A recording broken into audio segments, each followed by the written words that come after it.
since they were little. I mean, Silva came before she was born the first time, and ever since, really. And then there's been a full participant, and then in various roles since she was 6. And so they are going to share their gifts with you. The story of Hunt Moon Maiden, and Silva will give a dance interpretation to this myth.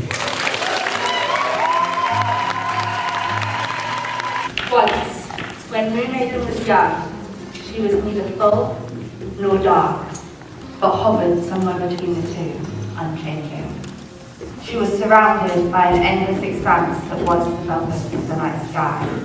It was in this place of stillness that she saw the changing of the seasons on the earth beneath her and the turning of the stars around her. Even the all-surrounding sky began to show signs of change, its colours brightening through white to shining gold.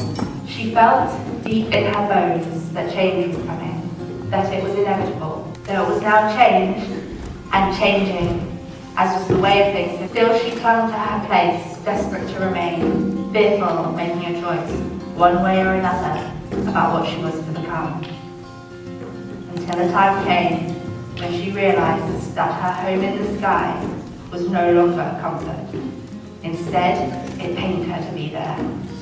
It felt as though she were being swallowed by something greater than herself. And so she left, silver tears falling from her silver eyes, and she journeyed. Before she had travelled very far, she found herself at a bridge of stars. Each of them was ancient beyond imagining. They gazed at her with curious eyes. Child of the night, what is it you are doing on a journey such as this? They asked her in voices like sparks. I am no longer comfortable in my home sky. May I cross your bridge? Her silver tears still fell from her silver eyes, and her voice was thick with crying. You may cross, but your tears have served their purpose.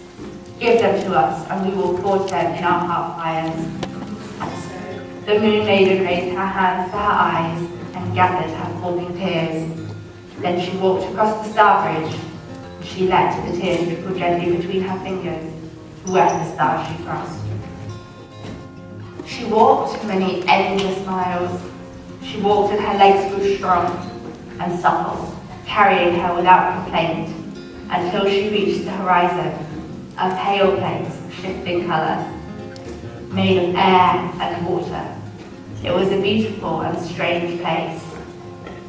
Moon Maiden spun on her strong legs and danced a graceful hop, stretching her arms back towards the sky she had left, and her feet to the earth she had not explored.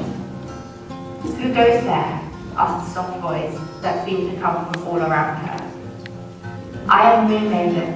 I have come a long way from the sky across the star bridge. I am looking for somewhere I fit. The voice laughed softly. Oh, child of the sky, you will not fit into some place. You will forge a place that fits you. Moon Maiden was not sure she understood. She was tired after long walking. I do not know what you mean, she said into the void. There was a smile in the voice as it answered her. Not yet, perhaps. You will. Child, give me your fear of change.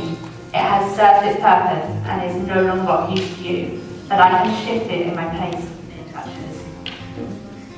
Moon Maiden touched her heart and drew the fear from her body.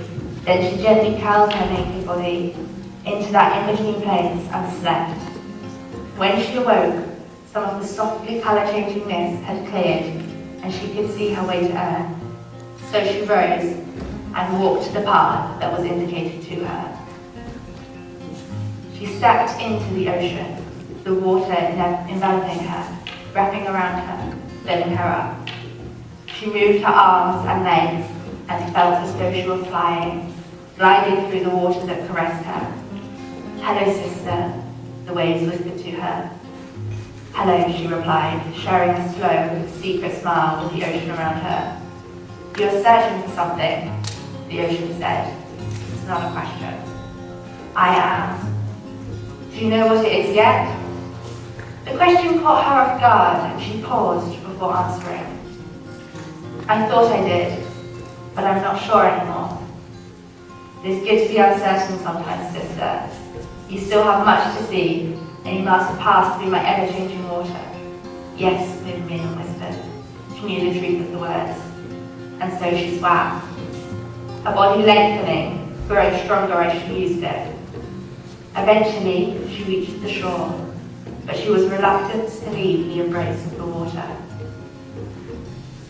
Give me your first blood, sister, for your reach your womanhood in my waters, and we are linked. Moon Maiden reached her hand to her yoni, and her fingers came away red with the first flowing of her womanhood. She offered it to the sea. When her feet finally touched the earth, her body was strong from long walking, and no longer the body of a child. And though she was still Moon Maiden, she was changed. She was cloaked in darkness as she left the beach behind her and continued to walk, and with every step, beings became aware of her in her dark glory. Spirits of tree and rock, of mountain and valley gathered around her.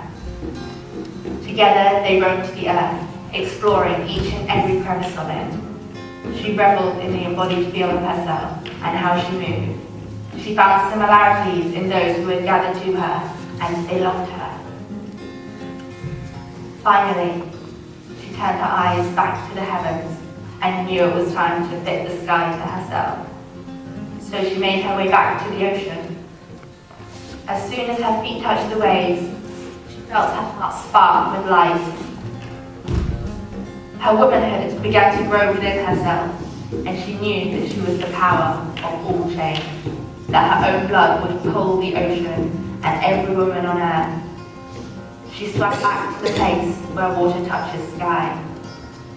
And as she stepped into the shifting horizon, she felt the light of herself grow as she found the full force of her emotions, their purity and importance.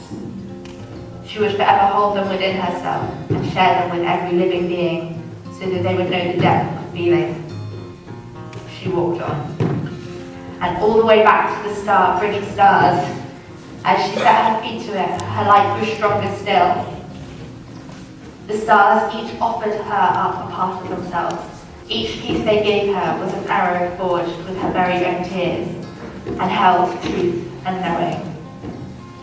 Finally, she re-entered her sky, and her power blossomed full with a love of all that changes. She pulled the velvet of the sky around her like a cloak, and found that they fit each other. But she had come to love the sensual feeling of change, and she had found that there were other places where she fit. She was not confined to just one. She had not been back in the sky longer than 2 days before she left again and returned to the earth. This time she wore her power as a star upon her brow, and with her she carried the burnished silver bow of the moon, the arrows forged from her tears in the hearts of stars. The spirits of the land joined her, and they ran wild across the earth. Feral huntress in her power she led them, shooting her stars as arrows that inspire those they hit with knowing, and they became the moon touched. Then she journeys back to the vaulted heavens, before she leaves again for the wild hunt, an endless cycle of change that Moon Maiden brought. She fits wherever she sets her feet, and those places she chooses to run become wilder, freer.